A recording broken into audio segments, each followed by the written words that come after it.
welcome to Sound of Manchester. I'm Kushagra and I have with me Pratmesh. We're coming live to you right after the Bournemouth versus United match. United ran out victors 5-2 and the front three were all on the score sheet. Bruno with a marvelous free kick and without wasting much time, I would like to take it over to Pratmesh. As in, how did you view the match? It was clearly a fantastic victory for United, but what were your thoughts and especially on we were just discussing about Greenwood finishing. What were your thoughts on that? Well, it was a fantastic match. It didn't start really well. It just was like, oh my God, not again. But I think the quality which the United team showed after the first drinks break, and obviously we showed a lot of character as well because Jim Beglin said this in commentary that had this been in the initial part of the season, United would have lost or drawn the game. But the kind of character, the resilience which we showed in the game, after going down in both halves, we conceded the first goal, but the kind of quality was there on the pitch, the desire was there, the hunger was there until the last second of the game, which is really good to see because United teams haven't really been in the recent past wanting to score a lot of goals in the matches. But this was a case of United wanting to score maybe a sixth or a seventh or an eighth, and had it not been for the goalkeeper, it might have happened. So it was really fantastic to see that. It was really heartwarming in so many ways. Yeah, and just as you mentioned, United haven't tended to go for the kill. You can count on your hands the number of matches in which United have ended up scoring more than 3 goals. So, which earlier used to be something that United used to do often. We do see City, Liverpool, going in for the kill, scoring 5, 6, 7 against teams. So, it was really nice to see, as you said, and as you said, what was even better was the fact that till the very end, United were going in for that next goal, and Rashford was unlucky to have his goal disallowed. Just Yeah, slightly offside, and if that stood, we could have had a 3-1, 3-1 in each half, and that would have yeah. made for some nice symmetry there. So, but just talking about Rashford, I would rather like to focus on his younger partner there, as in younger front three partner Mason Greenwood. What a guy! I mean, he comes on, he scores last match day. Sorry, it's not even last week. The match was going by so quick. Last match day he scores, and this time, I mean, you give the ball to him on the right hand side. Those beautiful step overs and just the power that he hit the ball with, it was fantastic, and he does it from the other side as well. And like you don't know which foot is the right foot. I mean, do you really feel like this is this he might really be special? Yeah, I think Rather than yeah, I think he's really special, isn't he? Because uh, he's a proper two-footed player. He's a proper two-footed finisher as well, which is a really rare quality to have. I haven't seen a lot of them these days. I think you could probably count in your hand the kind of two-footed finishers you would remember at the first place. I think not many that you would have seen, but Greenwood has got the special knack of scoring with both feet. He can dribble with the ball. He also makes really good runs inside the box. He can finish like a number nine as well. And I think we saw a different side of Greenwood today, where he was making runs from the left hand side inside, and once the ball was getting past, he was pointing it towards taking it outside.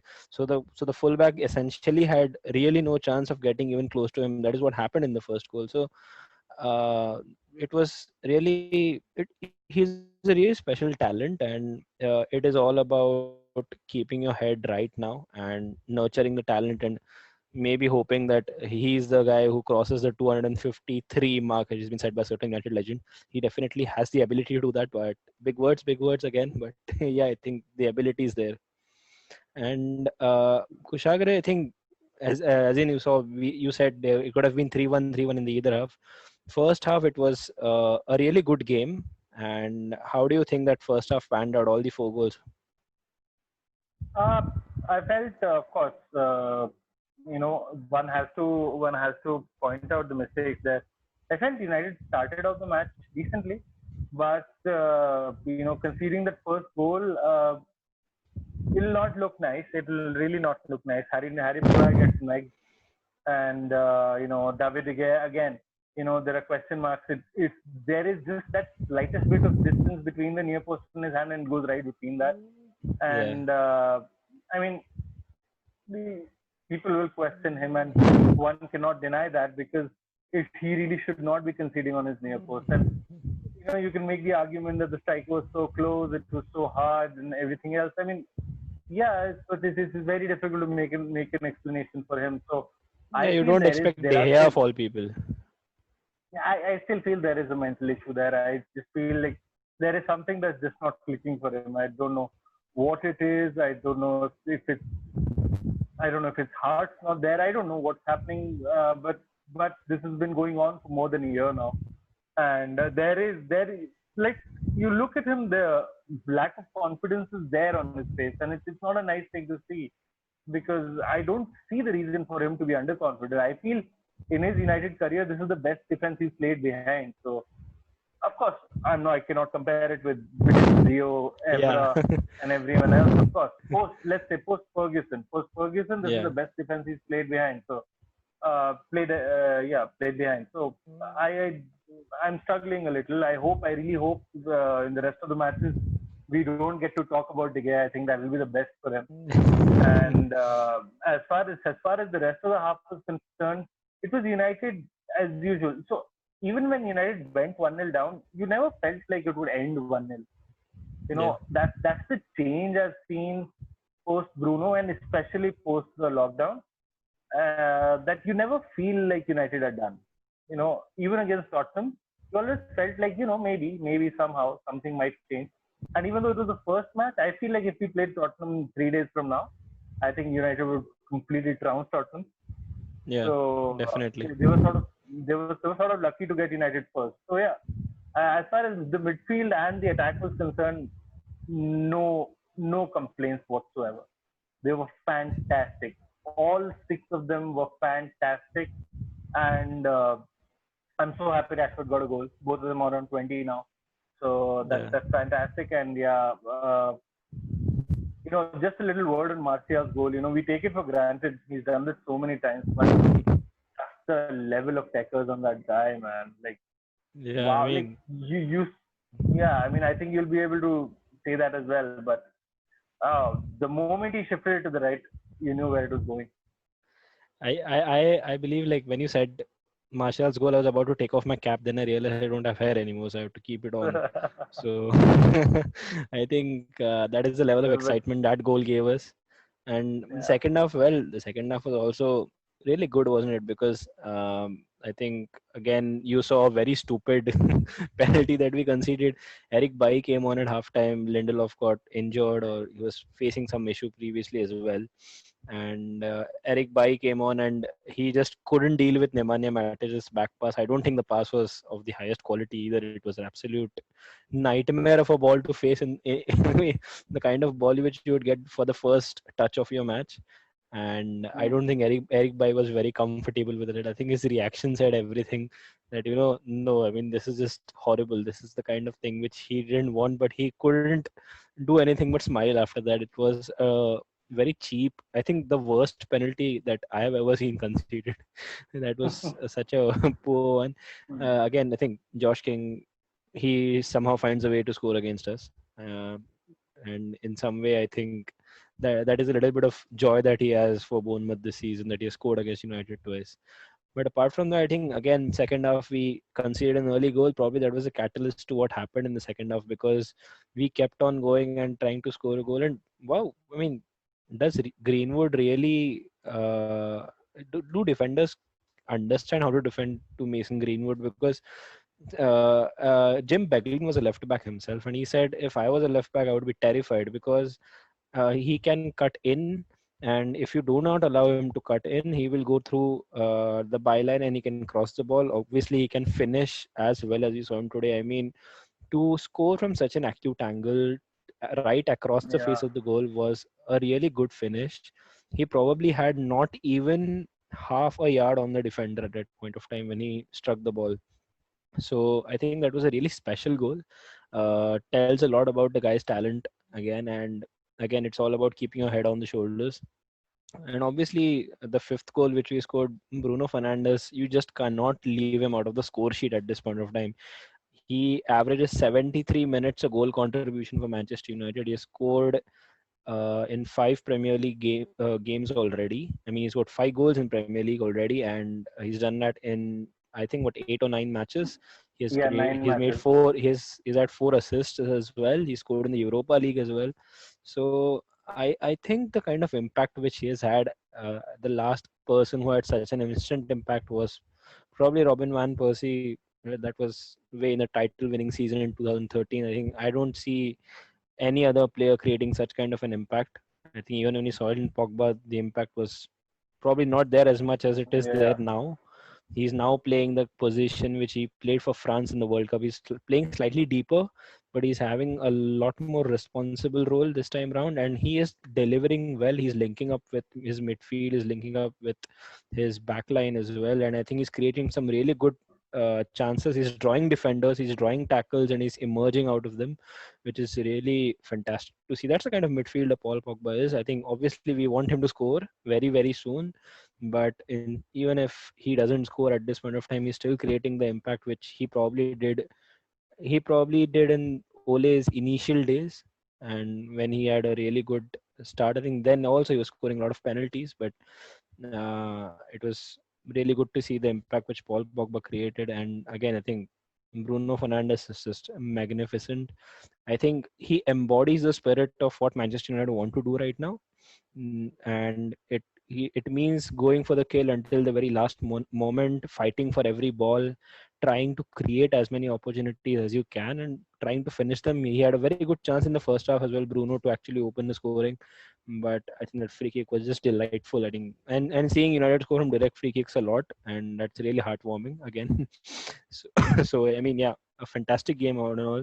We won 5-2. Definitely would have loved had we kept a clean sheet, but I think it was two defensive mistakes more than anything else that cost us the goals. But again, when you score 5 goals, you ignore what happens in the defense. Sometimes you just say, okay, you just go get along with it, and you just try and improve that. Now we go to Aston Villa next, and I think we can score again 3 or 4 goals comfortably at Villa Park, and I don't think we're expecting any response from them either. So I think that will be really comfortable. But we have had a good restart, haven't we, Kushagra? I think we were discussing off air that I mean, you said about a Tottenham game that they were lucky to have us initially, but ever since then we have played Sheffield, we have played Norwich, we have played Brighton, and now we have played Bournemouth, teams that we haven't essentially done well against, especially when they have been sitting back and defending against us. And now we are doing really well. And how do you rate our season post lockdown so far? Because now we have a 5-day break, and after that we go to Villa Park. And how has these 4 or 5 games been for you? um, they've been fantastic. It's if I were to purely rate the season post the lockdown, I'd give it an A. Like give it an 8 or a 9 out of 10, because of course it has been near perfect. Apart from that one draw, everything else has gone United's way. So of course you can't just grade it post the lockdown. But I feel what has been very, very pertinent and very important for a lot of fans to see is that you know a manager is very important. A manager is very, very important in terms of the tactics, the selection, the team morale, the man management, the general feel of the club. But a manager is never the be all and the end all. So like people in this field, like supporters, like many of our supporters, they have tended to turn on Ole Gunnar Solskjaer, or they've turned on managers in the past. One must always have a defining point of view of why they do believe what they do believe. So it is so very evident that Solskjaer couldn't play this football before Bruno came, because Yeah. he did not. Just look at the squad, because he did not have we Bruno, we he had did not we had have we had Pogba. Mata. With all due respect, he's not the same player he was, but I think he still can create a better impact than Andreas and Lingard combined. So these are the kind of players which we had to play in the number 10 role, or you would say the Yeah, more so advanced 8 role. So you can't create goals with them, and it's just difficult. I mean, if you do not have any creativity in midfield, it's very difficult to score goals. So it was very difficult. It was rather unfair on Solskjaer a bit. He wanted Bruno in the summer. He didn't get him. He obviously got him in the winter transfer window, which was a huge boost for us, as you said, Kushag, because it was not just the goals or the assist or the creativity that he has brought. He's brought a hunger, a desire to win trophies, and he has brought a lot of leadership ability along with him. He was the captain, obviously, at Sporting, and Maguire has been here. Maguire has done a very good job, I would say, at the back. But you need that kind of leadership, that kind of push in midfield, from midfield towards your attacking play. And I think Bruno has given it probably 200% better than anybody could have expected. I don't think anybody expected Bruno Fernandes to make such a good start at Manchester United. Not even the most optimistic United fans. But this has been Yeah, I mean, entirely I amazing. yeah, I agree. Of course, he's been fantastic. My main point being that a manager is very important for any team, but a manager is not the be all and end all. And you can see with improved players, with improved personnel on the field, with more options to pick from the squad, with almost all in the entire squad apart from two players being fit, the selection of players that he's had and the way he's performed has been lovely, has been fantastic. It's Yeah. been a lot of fun over the past 3 weeks, 3 4 weeks, whatever, how much ever time football's been back. It's been an absolute pleasure to watch United. So that's I think we can sort of round it off over there. There are still 5 days, as you said, to go for Aston Villa. You do expect United to score 3 4 goals. Any initial predictions that you might have for that match? Well, obviously, we'll be doing a preview for that game. So I am going to keep my predictions for then. I'm not going to disclose them Nice. right now. But yeah, I expect a win for sure. And as I said, United could score 3 or 4 goals again, and Aston Villa are not doing well offensively at all. So, I mean, the prediction is Right. there, but you would rather want to keep it. Yeah, sure. Of course, we'd all hope that United will continue this fantastic winning streak along and will take it on to Villa Park and get 3 points Yeah, back home. and also for Uh, our viewers, I think for me and Kushagra, we are still running on the bet of me being a yeah, Marcus Rashford fan and Kushagra being an Anthony Martial fan. So we are going to have some real interesting fun at the end of the season, trying to see who wins, and whoever wins, they will like the loser will be having a little bit of punishment for giving the wrong predictions at the start of the season. I mean, it's just a friendly bet. I would rather take Anthony Martial scoring 30 goals. It would just be fantastic, wouldn't it? But yeah, I think it's just going to be some fun. So now at Villa Park, there is a chance for Rashford to again go ahead of Martial. Same way for Martial as well. So that's both going to both be both of them have that chance. yeah, Both of them have yeah. the chance. But yeah. I hope they both tie with each other at 29 each. I don't care. Like as long as both of them get as many goals as possible, and as long as United win. So yeah, once again, thank you so much, man, for being here, and thank you so much for you to you guys for watching and for subscribing and liking and sharing our videos. Please do keep doing that. We'll be back with the preview for the Aston Villa game. And till then, stay safe, stay indoors, and take care.